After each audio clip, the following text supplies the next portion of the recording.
Alors aujourd'hui, on va voir une introduction sur les blocages qu'on a vus dans le rêve du dragon, au Jardin des possibles en juin 2014 avec John Croft. Alors, le processus qui va suivre se base sur la théorie des systèmes vivants. L'intelligence ne vient pas de la tête.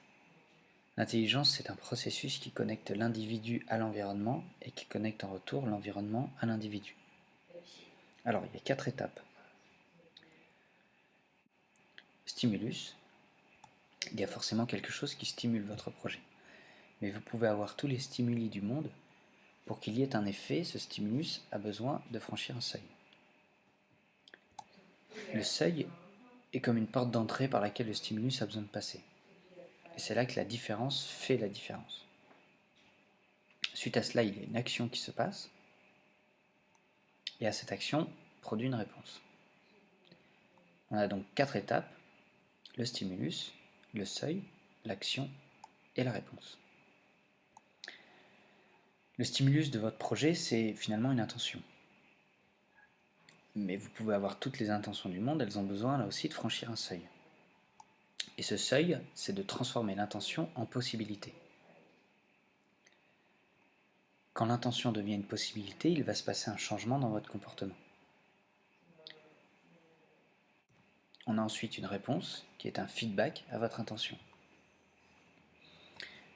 Cela va rendre l'intention plus forte ou plus faible. On a donc 4 étapes: l'intention, la possibilité, le comportement et le feedback. Comment sait-on que l'intention choisie est le bon stimulus?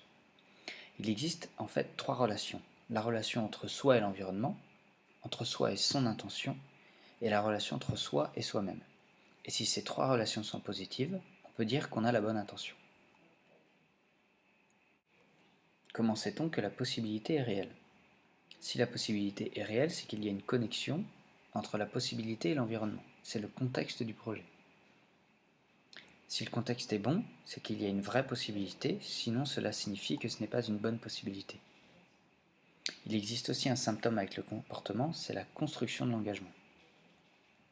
Si l'engagement devient plus fort, vous savez que le comportement est juste. Et si vous avez fait les 3 premiers points correctement, alors il y aura de la satisfaction.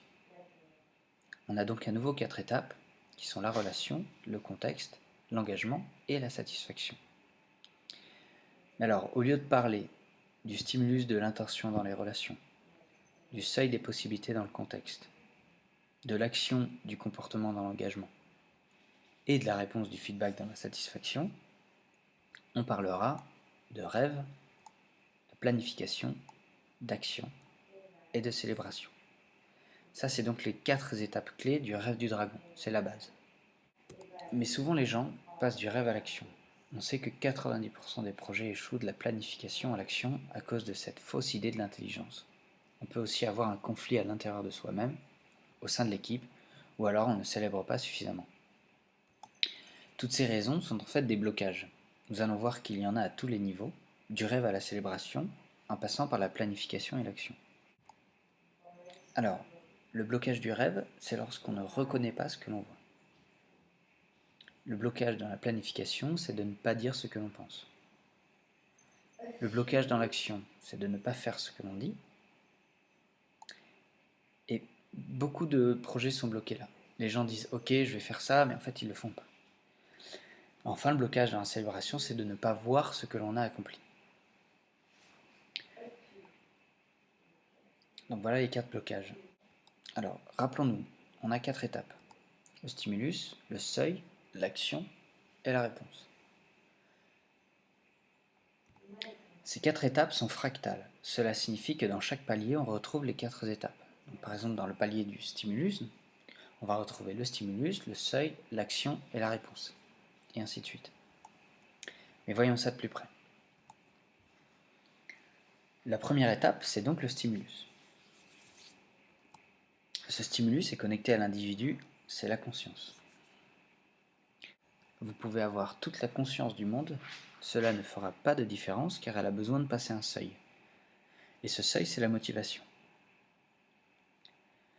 Et quand la conscience traverse la motivation, l'action qui suit, c'est de récolter les informations connectées à la théorie. Pour finir, il nous faut un feedback. Ce feedback connecte la récolte d'informations à la conscience. C'est la révision du projet. Ensuite, on va vers un processus de construction de notre équipe. Il y a un stimulus quand on traverse cette ligne blanche. En résultat de la collecte d'informations connectées à notre théorie, on va considérer les alternatives. Mais c'est juste un stimulus. Vous pouvez considérer les alternatives toute votre vie, cela ne fera pas de différence, vous avez besoin de franchir un seuil. Ce seuil, c'est de prendre une des alternatives et de concevoir une stratégie. Et l'action qui connecte cette conception de la stratégie à l'environnement, c'est de tester la stratégie. Ceci amène une autre boucle de feedback du test de la stratégie vers la considération des alternatives. C'est la reconsidération basée sur le test des alternatives.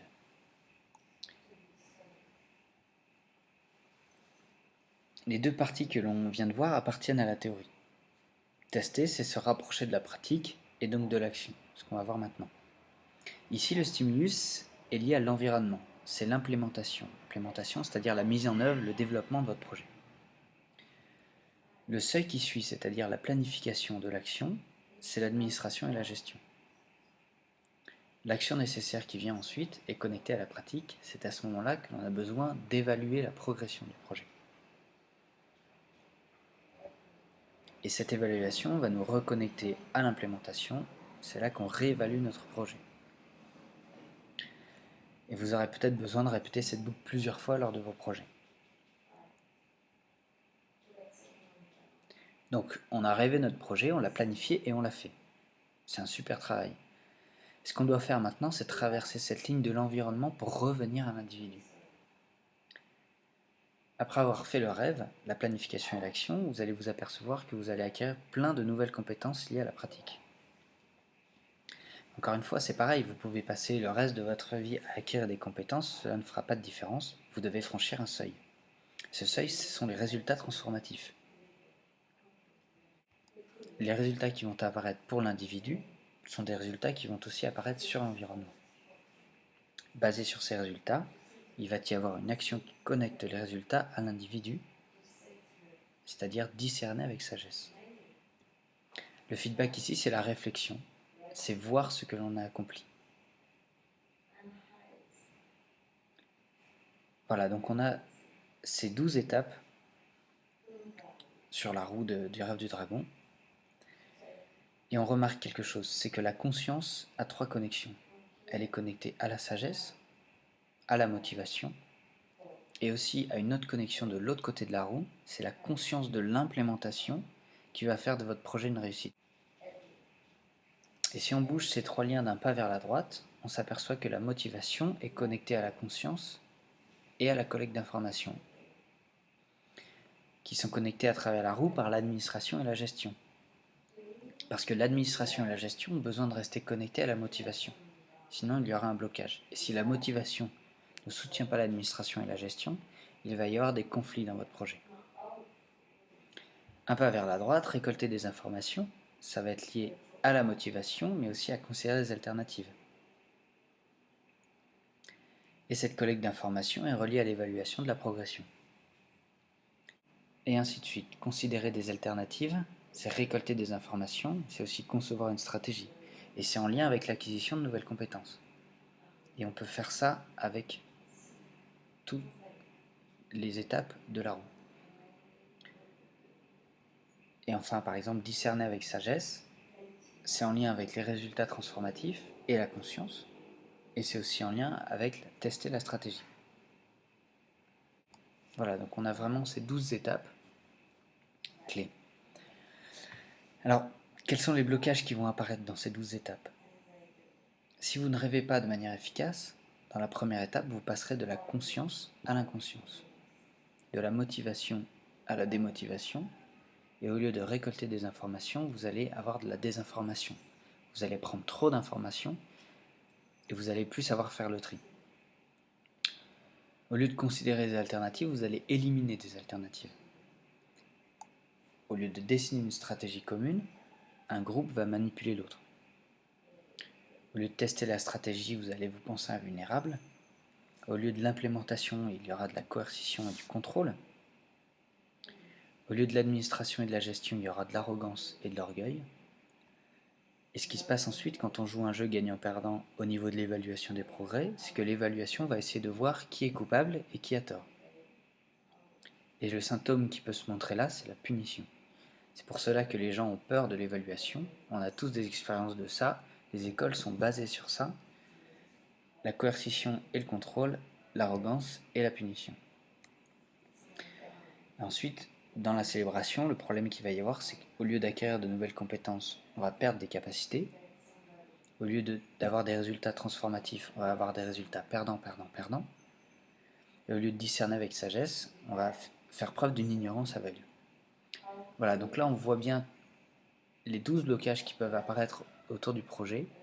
Vous n'allez certainement pas les rencontrer tous, mais ce qui est important, c'est une fois qu'on est au courant des blocages, c'est d'en prendre conscience et d'essayer de travailler dans le bon sens pour pouvoir les éliminer.